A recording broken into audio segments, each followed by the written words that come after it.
এখান থেকে ইস্কন মন্দির জুম করা যাবে?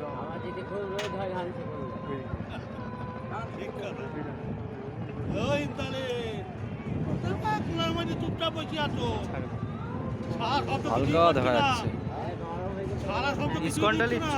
হ্যাঁ, ইস্কনের চূড়াটা হালকা হয়ে দেখি ধর ধর চশমাটা ধর দেখি আমি একটু আই ব্যাগ এতে না পড়ে ঠিক আছে সরে আছে পড়বে নি ছাড় গভীর আছে। জয় গঙ্গা মাইয়া। কেন?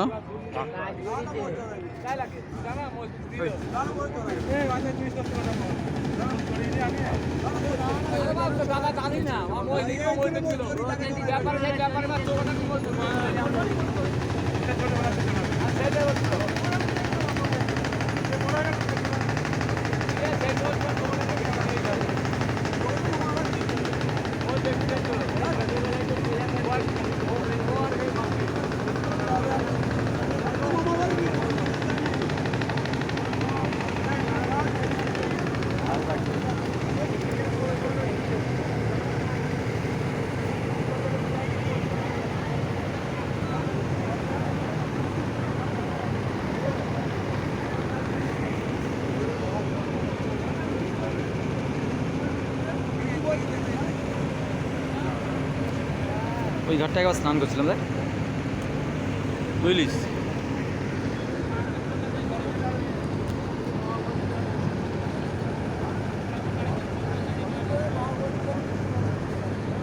এই জায়গায় যে দুটো নদী, এই যে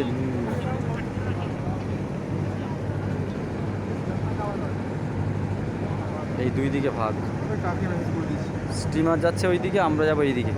ওই আমার একটা সুন্দর ফটো তুলে দে না টিভি তো টিভি নেই রাধে রাধে।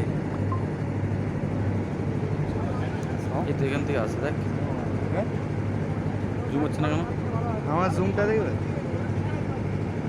এই তো নিচে আসছে আসছে, ইস্কনের চূড়াটা আসছে।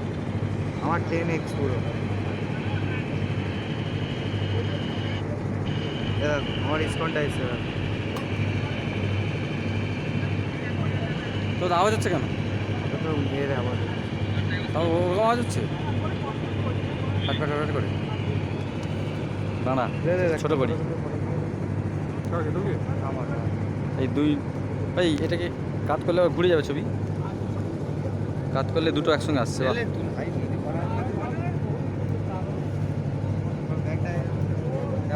আমি ধরছি এত অবস্থা। এই নীল জল, সাদা জল।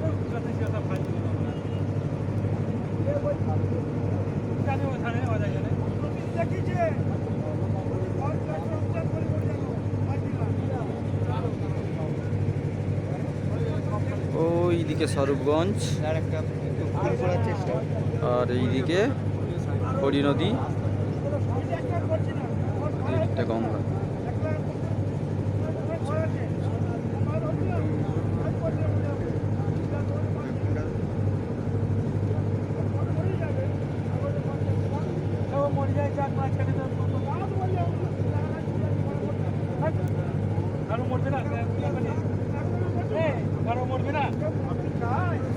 চলে গেছে ওই ছবিটা ঘুরানো যাবে তাই কিনা? এইটা ছবি ঘুরবে কি ছবিটা ঘুরবে? এই আমাদের ফোন ক্যামেরা চলতে তো ফোন ক্যামেরা হবে না? ভিডিওতে হ্যাঁ, ভিডিওতে কীভাবে না ফোন ক্যামেরা আসবে আবার, না ক্যামেরা অফ হয়ে যাবে? হ্যাঁ,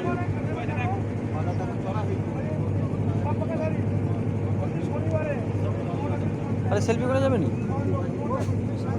ক্যামেরা করা যাবে নি। ওইটা রাধারানী মন্দির, ওটাকে জুম করি না।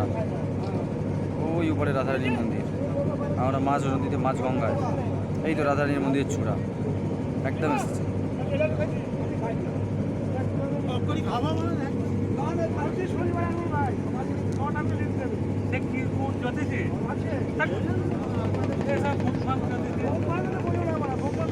একটা নৌকো এত কত মানুষ।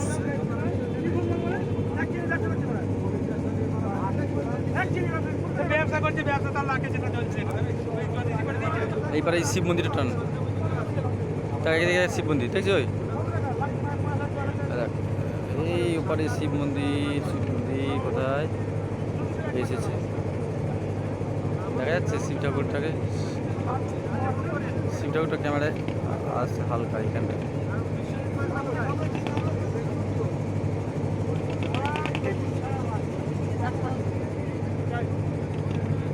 ওইখানে গৌরাঙ্গ মহাপ্রভু ওই ঘাটে। এই তো 2 রকম জল, নীল জল, সাদা জল।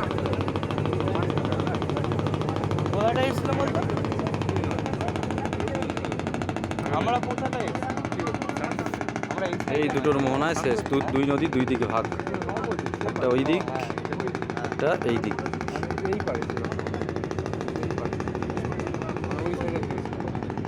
আমরা এখন নৌকো ঘাটে, লঞ্চ ঘাটটা ওই দিকে। হরে কৃষ্ণা।